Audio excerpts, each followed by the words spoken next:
All right, boys and girls, so today I'm going to be reading to you If You Were a Minute. This book is written by Tricia Speed Shankson and illustrated by Francesca Carbella. Sometimes I'm terrible at saying people's names. It's unfortunate. If you were a minute, you would be part of everyday life. It takes Carlos 1 minute to wash his hands. Flora can sing the alphabet 3 times in 1 minute. It takes Porter 1 minute to tie his shoes.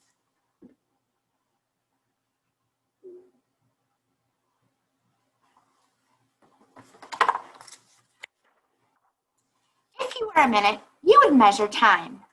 Minutes are made up of seconds. There are 60 seconds in 1 minute. Coach takes out his stopwatch. Can you do 60 jumping jacks in 1 minute? He asks his team. That's 1 jumping jack each second.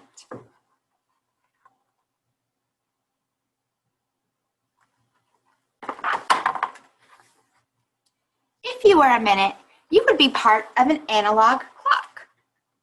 The numbers on the analog clock stand for hours. The small hand marks the hour. Hour is the short word, shorthand.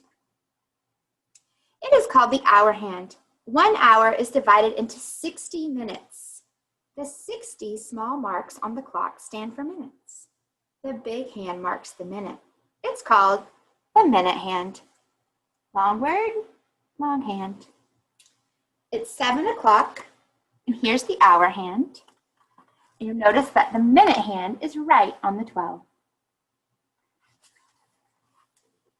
When the minute hand is on the 1, it's 5 minutes after the hour. It is 5 minutes past 7 o'clock.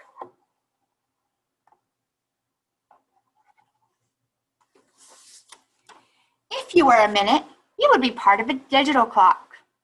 A digital clock shows the hour first, and then the minutes. It's 7:25. The alarm clock is beeping. It's time to wake up.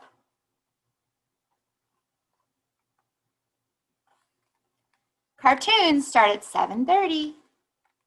Must be a Saturday if they're waking up to watch cartoons.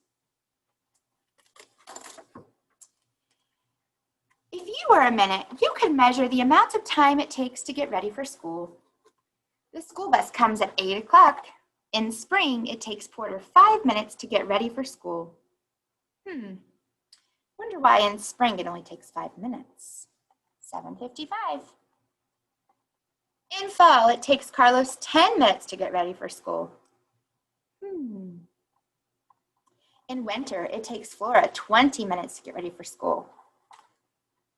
I'm wondering if it has something to do with the amount of things they have to get ready during the seasons. In the spring, you don't need a jacket, really. In the fall, you need a jacket. And in the winter, you need mittens and a scarf and a jacket. If you were a minute, you could shape the school day. You would help everyone stay on schedule. Math begins at, the hour hand is between the 8 and the 9, so it's in the 8 o'clock hour. The minute hand is on the 6, so 8:30. And math ends at, the hour hand is right past the 9, and the minute hand is on the 3, 5, 10, 15. So class ends at 9:15. Carlos learns math for 45 minutes. So if we know the start and the end time, the elapsed time is 45 minutes. Porter eats lunch for 30 minutes. Here's the time for lunch begins and lunch ends. And Flora enjoys recess for 10 minutes. So then you can look here. Start time, end time, the elapsed time is 10 minutes. So we have start, elapsed, end. Say that with me. Start, elapsed, end. Elapsed is in the middle of the start and end time. If you were a minute, you could measure the amount of time it takes to do some sports. After school, Carlos runs 5 laps around the track in 15 minutes. Flora runs 5 laps in 10 minutes. It takes Porter 2 minutes to paddle across the pool.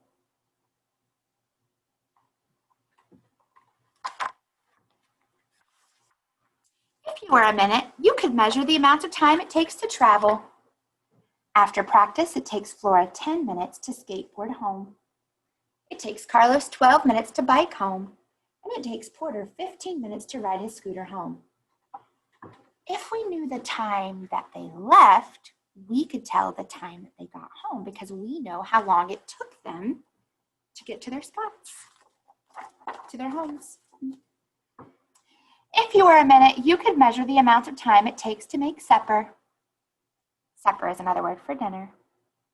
Flora cooks a frozen pizza in 20 minutes. You can see that the start time is 4:30, the stop time is 4:50, so it took 20 minutes. Porter orders a pizza. The pizza arrives in 30 minutes. Carlos makes a pizza in 60 minutes or 1 hour. 4:30 to 5:30. The elapsed time is 1 hour. If you were a minute, you would mark the beginning of the day and the end of the day. If you were a minute, that is.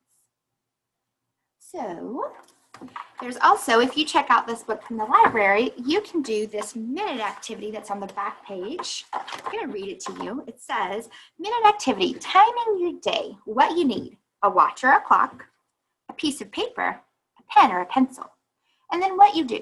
First, starting in the morning, make a list of each thing you need to do during the day. Write down as many things as you can. This might be a really good thing to do on a Saturday or on a day that you're off for break. Throughout the day, track how much time it takes you to do each activity. Round to the nearest minute if you have to.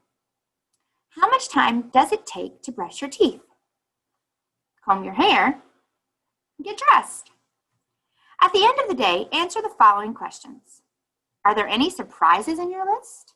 Did it take you longer to do something or shorter to do something? Which activities take the longest amount of time? Which activities take the shortest amount of time? What do you spend most of your time doing? Compare your list to a friend's list. Maybe you and a buddy could do this together and then talk about it. How are your lists different and how are they the same? And thinking about how we spend our days, it's really important to remember to find positive, fun things to do with your friends. All right, guys, that was the end of our read aloud. Thanks so much for listening. I will see you soon.